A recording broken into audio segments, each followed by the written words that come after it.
سابق D G I S I general Faiz Hameed کو 14 سال کی سزا سنائی گئی ہے۔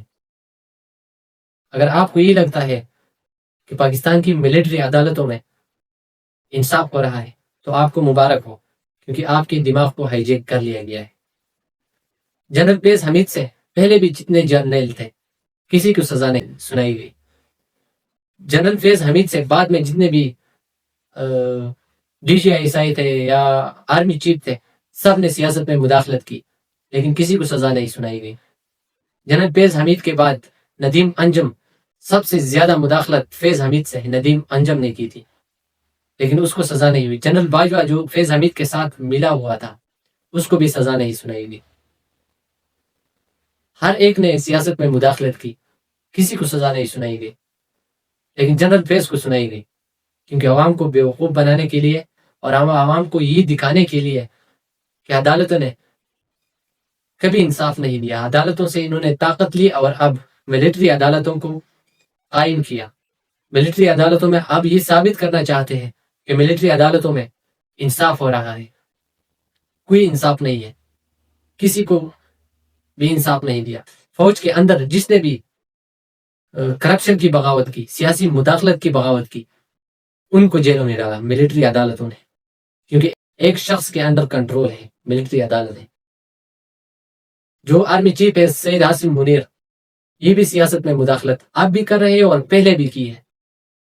جب یہ ڈی جی آئی ایس آئی تھے، جنرل باجوہ کو یہ کہہ رہے تھے کہ آپ ڈائریکٹلی سیاست میں انوالو ہو جاؤ، پھر ڈی جی آئی ایس آئی کی وجہ سے ہاتھ دھونا پڑا، اس کو کسی نے سزا نہیں دی۔ ندیم انجم جو ڈی جی آئی ایس آئی تھے، اس کے خلاف گواہی دینے کے لیے لوگ تیار ہیں، لیکن اس کے خلاف کوئی کیسز نہیں۔ جنرل فیض حمید، اس کے خلاف کسی نے گواہی نہیں دی، پھر بھی اس کو سزا سنائی گئی۔ یہ کیسا نظام ہے؟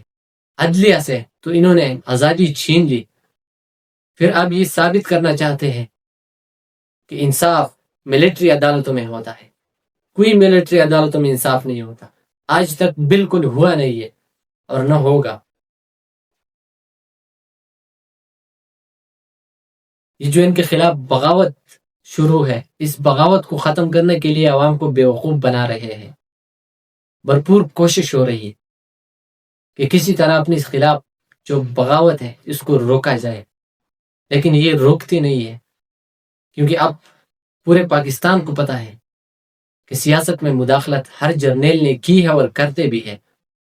چند دن پہلے جو D G I S P R نے پریس کانفرنس کی، اس میں کہا ایک سیاسی لیڈر کے خلاف جو بکواس کی، اس سے ثابت ہوتا ہے کہ آپ کی D G I S P R بھی اس میں شامل ہے۔ آپ کا اس سے یہ ثابت ہوتا ہے کہ army chief, D G I S I, D G I S P R سب آپ کی سیاست میں ملوث ہیں، تو ان کو سزا کیوں نہیں ہوتی؟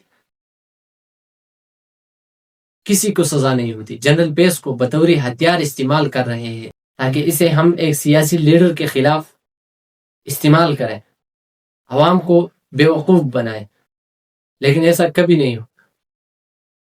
کوئی انصاف نہیں ہے پاکستان کے نظام کے اندر، اور نہیں ہوگا، بالکل نہیں ہوگا جب تک یہ ڈکٹیٹر قابض ہے اس ملک کے اوپر۔ کوئی انصاف نہیں ہوگا۔ اگر آپ انصاف دینا چاہتے ہیں تو عدلیہ کو انڈیپینڈنٹ بنانا۔ اگر آپ انصاف دینا چاہتے ہیں تو عدلیہ سے کنٹرول کیوں لیا ہے؟ عدلیہ کو آپ نے کنٹرول کیوں کیا ہے؟ عدلیہ سے آزادی کیوں چھینی ہے؟